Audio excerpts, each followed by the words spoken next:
प्यारे साथियों नमस्कार। स्वागत है आप सभी का आपके अपने Ram classes Bundi YouTube channel पर। साथियों आज की क्लास में रीट मेंस 2026 यानी कि तृतीय श्रेणी शिक्षक भर्ती लेवल 1-2 की आप तैयारी कर रहे हैं तो ये क्लास ये मॉडल पेपर आपके लिए इम्पोर्टेंट है। इसमें राजस्थान जीके के टॉप 100 क्वेश्चन पढ़ेंगे जो आपकी परीक्षा के लिए आपके लिए इम्पोर्टेंट है। ऐसे ही प्रश्न आपकी परीक्षा में पूछे जाएंगे। ये सभी क्वेश्चन बार बार परीक्षा में रिपीट हुए, बार बार परीक्षा में पूछे गए नए संभावित क्वेश्चन हैं। तो चलिए साथियों क्लास की शुरुआत करते हैं। क्लास को पूरा देखना है और अपनी क्लास का पहला क्वेश्चन है, ईंटों का श्याम किस लोक देवता को कहा जाता है? बताओ मेरे प्यारे विद्यार्थियों, ईंटों का श्याम किस लोक देवता को कहा जाता है? हड़बू जी को, मेहा जी को, देव नारायण जी को या मल्लीनाथ जी को? चलो भाई जल्दी से जल्दी कमेंट कर दो। ईंटों का श्याम किसे कहा जाता है? तो बिल्कुल यहाँ पर आपका राइट हो जाएगा कि लोक देवता देव नारायण जी को ईंटों का श्याम कहा जाता है। और साथियों लोक देवता देव नारायण जी की फड़ का वाचन करते समय जंतर वाद्य यंत्र का प्रयोग किया जाता है। किसका किया जाता है? जंतर वाद्य यंत्र का प्रयोग किया जाता है। और इनकी फड़ पर भारतीय डाक विभाग ने डाक टिकट भी जारी किया है। तो अगला क्वेश्चन बहुत ही शानदार क्वेश्चन है, गरीबों की आवाज बेसकों की आवाज पुस्तक के लेखक कौन है? बताइए मेरे प्यारे विद्यार्थियों, पहले भी रीट परी एग्जाम के अंदर भी आया था। गरीबों की आवाज बेसकों की आवाज पुस्तक के लेखक कौन है? तो बिल्कुल यहां पर आपका राइट हो जाएगा गणेश लाल व्यास। बिल्कुल डी अपना यहां पर करेक्ट आंसर होगा। चलिए अगला क्वेश्चन, निम्न में से किस महल को मानसून महल भी कहा जाता है? बताओ मेरे प्यारे विद्यार्थी, बहुत शानदार क्वेश्चन है भाई। आज की क्लास में इंपॉर्टेंट क्वेश्चन पढ़ेंगे जो बार बार रीट परीक्षाओं में पूछे गए हैं, रिपीट हुए हैं और नए संभावित क्वेश्चन हैं। निम्न में से किस महल को मानसून का महल भी कहा जाता है? Jagniwas palace, Sajjangarh palace, Sariska palace या हवा महल? तो बताना मेरे प्यारे विद्यार्थियों, जल्दी से जल्दी कमेंट कर दो भाई। तो बिल्कुल यहां पर अपना राइट हो जाएगा सज्जनगढ़ पैलेस। सज्जनगढ़ पैलेस को मेरे प्यारे विद्यार्थियों मानसून महल भी कहा जाता है। चलिए अगला क्वेश्चन, निम्न में से किस पुरातात्विक स्थल से 11 कमरों वाला विशाल भवन प्राप्त हुआ? बताओ मेरे प्यारे विद्यार्थियों, एक बार सभी साथी जल्दी से जल्दी कमेंट कर दो भाई।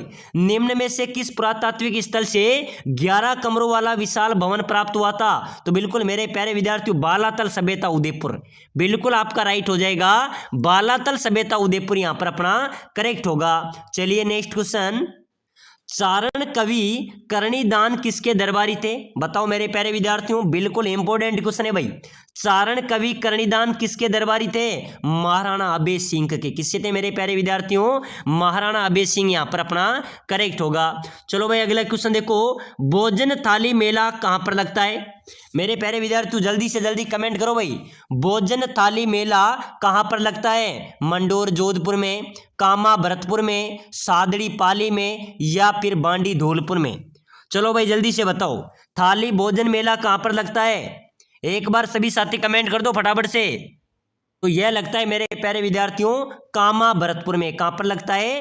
कामा भरतपुर के अंदर भोजन थाली मेला आयोजित होता है। और यह मेला भाद्रपद शुक्ल पंचमी को यह मेला आयोजित होता है। चलिए अगला क्वेश्चन, तेदड़ नामक आभूषण कहां पर पहना जाता है? बताओ मेरे प्यारे विद्यार्थियों, कमेंट करते चलो भाई। जब आप कमेंट करते चलते हैं तब हमको भी पढ़ाने के अंदर अलग ही अंदाज होता है। तो एक बार सभी साथी क्लास में कमेंट जरूर कर देना, देखते हैं कौन कौन क्लास को देख रहा है। तेदड़ आभूषण पहना जाता है पैर में, कमर में, सिर में या कंठ में? मेरे प्यारे विद्यार्थियों तेदड़ आभूषण पहना जाता है पैर में। कहां पर पहना जाता है? पैर में पहने जाने वाला आभूषण है। अगला क्वेश्चन है मेरे प्यारे विद्यार्थियों, बहुत अच्छा क्वेश्चन है, तुलसी एकादशी का त्योहार कब मनाया जाता है? बताओ भाई तुलसी एकादशी का त्योहार कब मनाया जाता है? कार्तिक कृष्ण एकादशी को। कब मनाया जाता है? कार्तिक कृष्ण एकादशी को तुलसी एकादशी मनाया जाता है। इसको रमा एकादशी भी कहा जाता है। चलिए अगला क्वेश्चन, बहुत ही शानदार क्वेश्चन है, अभ्रक की ईंट व चादर बनाने का कारखाना कहां पर स्थित है? बताओ मेरे प्यारे विद्यार्थियों, अभ्रक की ईंट व चादर बनाने का कारखाना कहां पर है? चित्तौड़गढ़, बूंदी, भीलवाड़ा या पाली? चलो भाई जल्दी से जल्दी कमेंट कर देना मेरे प्यारे विद्यार्थियों। अभ्रक की ईंटें कहां पर बनती है राजस्थान में? भीलवाड़ा। बिल्कुल अपना सी यहाँ पर करेक्ट होगा, जिसे राजस्थान का मैनचेस्टर भी कहा जाता है, ठीक है ना। वहां पर अब्रक ईंटें और चादर बनाने का कारखाना स्थित है। चलिए नेक्स्ट क्वेश्चन, बहुत ही शानदार क्वेश्चन है। पाइथन पॉइंट के नाम से किसे जाना जाता है? मेरे प्यारे विद्यार्थियों, पाइथन पॉइंट के नाम से किसे जाना जाता है? केवलादेव गना पक्षी विहार को। किसको? केवलादेव गना पक्षी विहार को पाइथन पॉइंट के नाम से भी जाना जाता है। ये भरतपुर में अवस्थित है। चलिए भाई नेक्स्ट क्वेश्चन, बहुत इंपॉर्टेंट क्वेश्चन है, पहले भी रीट परीक्षा के अंदर बार बार पूछा गया है। राजपूताना म्यूजियम की स्थापना कब हुई? बताओ मेरे प्यारे विद्यार्थियों, राजपूताना म्यूजियम की स्थापना फटाफट से कमेंट कर दो। 1908, बिल्कुल सर 1908 में हुई थी। कहां पर हुई थी भाई? अजमेर में, ठीक है ना। 1908 में अजमेर में राजपूताना म्यूजियम की स्थापना हुई थी। बिल्कुल अपना बी यहां पर करेक्ट हो जाएगा। चलिए अगला क्वेश्चन, बहुत ही शानदार क्वेश्चन है। मांगी बाई एवं लक्ष्मण दास कामड़ का संबंध किस लोक नृत्य से है? मेरे प्यारे विद्यार्थियों, मांगी बाई एवं लक्ष्मण दास कामड़ का जो संबंध है वो कौन से नृत्य से है? भवाई नृत्य, भैरव नृत्य, तेरह ताड़ी नृत्य या शुकर नृत्य? तो बिल्कुल यहाँ पर अपना राइट हो जाएगा तेरह ताड़ी नृत्य। ये मेरे प्यारे विद्यार्थियों ध्यान में रख लेना, ये कामड़ जाति द्वारा किया जाता है और ये तेरह ताड़ी नृत्य से संबंधित है। और तेरह ताड़ी नृत्य लोक देवता रामदेव जी की आराधना में किया जाता है। बिल्कुल अपना सी यहां पर राइट होगा। चलिए अगला क्वेश्चन, राजस्थान खादी बोर्ड की स्थापना किस वर्ष हुई? मेरे प्यारे विद्यार्थियों, राजस्थान खादी बोर्ड की जो स्थापना है वो कौन से वर्ष हुई थी? तो बिल्कुल अपना यहां पर राइट हो जाएगा 1955 के अंदर हुई थी। कब हुई थी मेरे प्यारे विद्यार्थियों? 1955 में राजस्थान खादी बोर्ड की स्थापना हुई थी। बिल्कुल ए अपना करेक्ट होगा। चलिए अगला क्वेश्चन, बहुत ही शानदार क्वेश्चन है। पुरातात्विक स्थल मंडपिया किस जिले में स्थित है? मेरे प्यारे विद्यार्थियों, मंडपिया गांव है भाई, ये चित्तौड़गढ़ जिले में है, जहां पर श्री सांवलिया सेठ जी का मंदिर भी अवस्थित है। तो बिल्कुल अपना यहां पर चित्तौड़गढ़ डी यहां पर करेक्ट हो जाएगा।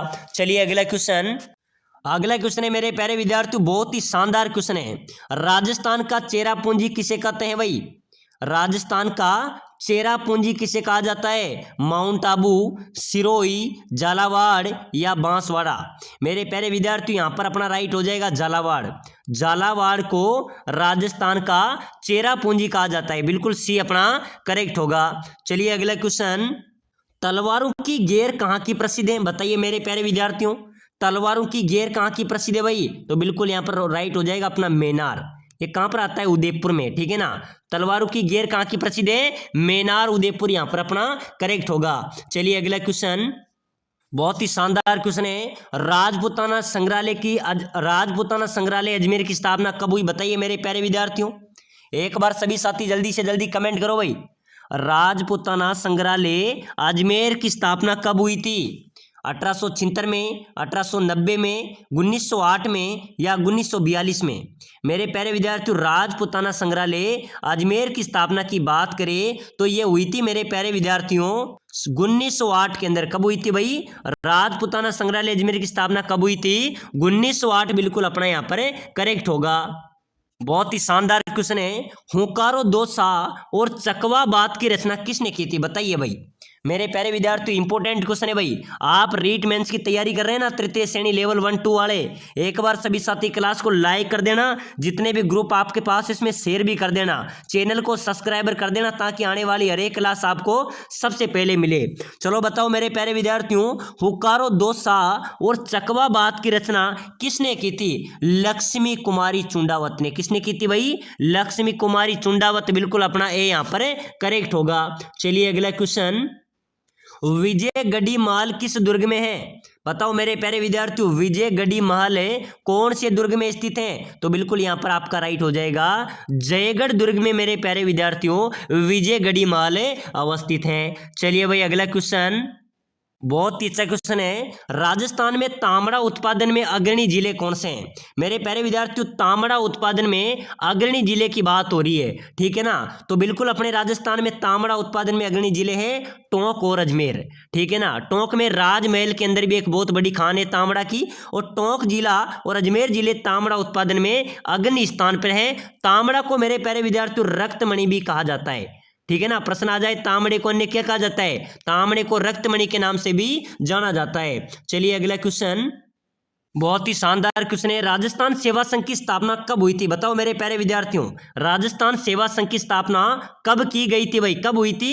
बिल्कुल जल्दी से बता दो। और कहां पर हुई थी? वर्धा के अंदर हुई थी, ठीक है ना। और ये कब हुई थी मेरे प्यारे विद्यार्थियों? सन 1919 के अंदर राजस्थान सेवा संघ की स्थापना की गई थी।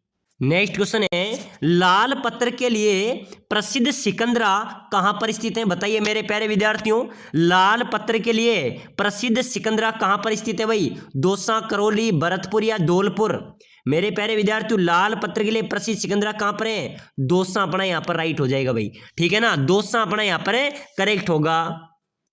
राजस्थान में त्रिपुर सुंदरी का प्राचीन मंदिर कहां पर स्थित है? बताओ मेरे प्यारे विद्यार्थियों, अपने राजस्थान में त्रिपुर सुंदरी का प्राचीन मंदिर आपसे पूछा जा रहा है, तो बिल्कुल आपका राइट हो जाएगा सर, बांसवाड़ा में। कहां पर है भाई? बांसवाड़ा अपना यहां पर करेक्ट होगा। प्यारे साथियों, अगर आप रीट मेंस की तैयारी कर रहे हैं, रीट मेंस तृतीय श्रेणी शिक्षक भर्ती लेवल 1 या लेवल 2 की आप तैयारी कर रहे हैं, अगर आप कम समय में अच्छी आप तैयारी करना चाहते हैं, आप अपना सिलेक्शन लेना चाहते हैं, तो हम आपके लिए लेके आए स्पेशल कोर्स, जिसके तहत आप कम समय में भी शानदार तैयारी कर सकते हैं, पूरे कोर्स का रिवीजन कर सकते हैं, पूरे सिलेबस को आप क्या कर सकते हैं? सूपड़ा साफ कर सकते हैं। हम आपको प्रोवाइड कराएंगे आपका पूरा सिलेबस हम आपको देंगे, जिसके अंदर आपका रहेगा पूर्ण सिलेबस के आपको हम नोट्स प्रोवाइड कराएंगे, बिल्कुल सटीक नोट्स आपको देंगे, वन लाइनर नोट्स आपको हम प्रोवाइड कराएंगे। साथ ही साथ हम आपको देंगे मॉडल पेपर, पूरे मॉडल पेपर आपको प्रोवाइड कराएंगे, उसी प्रकार का आपका पेपर आएगा। टेस्ट सीरीज भी हम आपको प्रोवाइड कराएंगे, साथ ही साथ हम आपको देंगे सिलेक्शन सीरीज। जो 10 वर्षों से रीट परीक्षा में बार बार पूछे गए, रिपीट हुए और नए संभावित क्वेश्चन हम आपको प्रोवाइड कराएंगे, जो 10 वर्षों से रीट परीक्षा में पूछे जा रहे हैं, और आपके पूरे सिलेबस को निचोड़ कर निकाले गए 5000 क्वेश्चन हम आपको प्रोवाइड कराएंगे। जी, आपके परीक्षा के लिए, आपके सिलेक्शन के लिए रामबाण साबित होंगे। इसी में से आपका पेपर छपेगा। लगभग 60 से 70% क्वेश्चन यहाँ से आपके मिलेंगे, जो कि आपके पूरे नोट्स, पूरे मॉडल पेपर, टेस्ट सीरीज और 10 वर्षों से रीट परीक्षा में पूछे गए और आपके पूरे सिलेबस को निचोड़ कर निकाले गए 5000 क्वेश्चन हम आपको प्रोवाइड कराएंगे, और क्लासें भी आपको प्रोवाइड कराएंगे। साथ ही साथ हम आपको विशेष रूप से गाइड भी करेंगे। अगर आप कम समय में अच्छी तैयारी करना चाहते हैं, रिवीजन करना चाहते हैं, तो ये एकमात्र उपाय है जिसके तहत आप अपनी अच्छी तैयारी कर सकते हैं और अपने सपनों में आप उड़ान दे सकते हैं। तो जो भी भाई इस कोर्स को लेना चाहता है, वो नीचे नंबर दिए हुए हैं, उस नंबरों पे आपको व्हाट्सएप पर मैसेज करना है। क्या करना है? व्हाट्सएप पर मैसेज करना है कि सर मैं रीट मेंस की तैयारी कर रहा हूं, मुझे भी कोर्स चाहिए। हम आपको ये कोर्स प्रोवाइड करा देंगे। इसकी प्राइस की बात करें तो मात्र 199 रुपए है। मात्र 199 के अंदर आपको आपका पूरा सिलेबस मिलेगा, पूरा कोर्स मिलेगा, जिसके अंदर आप कम समय में अच्छी तैयारी आप कर सकते हैं और आप अपना सिलेक्शन पा सकते हैं। तो बिना देरी किए जल्दी जल्दी मैसेज करो, ताकि अपना ये मौका न चुके, क्योंकि समय कम बचा है। चलिए अगला क्वेश्चन, राजस्थान के किस क्रांतिकारी ने लॉर्ड होल्डिंग पर बम फेंका था? बताओ मेरे प्यारे विद्यार्थियों, कौन सा क्रांतिकारी था जिसने लॉर्ड होल्डिंग पर बम फेंका था? फिर तो बिल्कुल यहां पर अपना राइट हो जाएगा, जोरावर सिंह बारट। कौन था भाई? जोरावर सिंह बारट था, जिसने मेरे प्यारे विद्यार्थियों लॉर्ड होल्डिंग पर बम फेंका था, ठीक है ना। तो बिल्कुल अपना बी यहां पर राइट हो जाएगा। चलिए भाई अगला क्वेश्चन, पहिए का आविष्कार किस काल में हुआ था? बताइए मेरे प्यारे साथियों, पहिए का आविष्कार कौन से काल में हुआ था? नवपाषाण काल में। बिल्कुल अपना बी यहां पर भी करेक्ट हो जाएगा। चलिए अगला क्वेश्चन, कागमुखी के नाम से जाने जाने वाला दुर्ग कौन सा है? मेरे प्यारे विद्यार्थियों, कागमुखी के नाम से जाना जाता है वो दुर्ग कौन सा है भाई? चलो जल्दी से कमेंट कर दो। मोहनगढ़ का किला, जोधपुर किला, जैसलमेर किला या कुंभलगढ़ किला? जो कागमुखी के नाम से जाना जाता है, तो बिल्कुल अपना यहाँ पर राइट हो जाएगा जोधपुर किला, जो मेहरानगढ़ दुर्ग चिड़िया टूक पहाड़ी पर बना हुआ है, उसको कागमुखी दुर्ग के नाम से भी जाना जाता है। चलो भाई अगला क्वेश्चन देखो, हल्दी घाटी युद्ध के पीछे अकबर का मुख्य उद्देश्य क्या था? बताओ मेरे प्यारे विद्यार्थियों, हल्दी घाटी युद्ध के पीछे अकबर का मुख्य उद्देश्य क्या था भाई? राजपूतों में फूट डालना, राणा प्रताप को अपने अधीन लाना, साम्राज्यवादी नीति या मान सिंह की भावना को संतुष्ट करना? मेरे प्यारे विद्यार्थियों ध्यान में रख लेना, हल्दी घाटी के युद्ध के पीछे अकबर का मुख्य उद्देश्य यही था कि राणा प्रताप को अपने अधीन लाना। बिल्कुल बी अपना यहाँ पर राइट होगा। चलिए अगला क्वेश्चन, हीरा खनन हेतु केसरपुरा गांव प्रसिद्ध है। कहां पर है मेरे प्यारे विद्यार्थियों? हीरा खनन हेतु केसरपुरा गांव प्रसिद्ध है, बिल्कुल है। ये कहां पर है भाई मेरे प्यारे विद्यार्थी? प्रतापगढ़ में। कहां पर है भाई? प्रतापगढ़, बिल्कुल डी अपना यहां पर है राइट हो जाएगा। चलो भाई अगला क्वेश्चन देखो, राजस्थान में मावठ का आगमन कब होता है? मेरे प्यारे विद्यार्थियों अपने राजस्थान में मावठ का आगमन कब होता है भाई? जल्दी से कमेंट कर देना। बिल्कुल यहां पर अपना करेक्ट हो जाएगा। अपने राजस्थान में मावठ का आगमन होता है दिसंबर जनवरी में। कब होता है भाई? दिसंबर जनवरी के अंदर मावठ का आगमन होता है, बिल्कुल डी अपना यहां पर है राइट हो जाएगा। चलो भाई अगला क्वेश्चन, मावठ जिससे होती है वह है। मेरे प्यारे विद्यार्थियों मावठ किससे होती है? मावठ होती है पश्चिमी विभोग के कारण, बिल्कुल अपना ए यहां पर भी करेक्ट हो जाएगा। चलिए अगला क्वेश्चन, बहुत ही शानदार क्वेश्चन है, बीसलपुर बांध कौन सी नदी पर निर्मित है? बताइए मेरे प्यारे विद्यार्थियों। बीसलपुर बांध जो पेयजल का सबसे बड़ा बांध है, ठीक है ना, यह बांध कौन सी नदी पर बना हुआ है? तो बिल्कुल आपका राइट हो जाएगा सर, बनास नदी पर बीसलपुर बांध निर्मित है, बिल्कुल डी अपना यहाँ पर करेक्ट होगा। प्यारे साथियों अगर आप रीट मेंस की तैयारी कर रहे हैं, कम समय में शानदार तैयारी करना चाहते हैं, तो नीचे नंबर दिए हुए हैं उस पर मैसेज करो, जहां पर हम आपका पूरा कोर्स अब आपको प्रोवाइड कराएंगे, ताकि आपकी कम समय में किस प्रकार से आपकी तैयारी हो सके। पूरा सिलेबस, पूरे नोट्स, पूरे मॉडल पेपर, पूरे क्लास से आपको हम प्रोवाइड कराएंगे, ताकि आपकी अच्छी तैयारी हो। तो नीचे दिए गए नंबरों पे व्हाट्सएप मैसेज करके हमसे संपर्क करें, ये कोर्स आपको हम प्रोवाइड करा देंगे।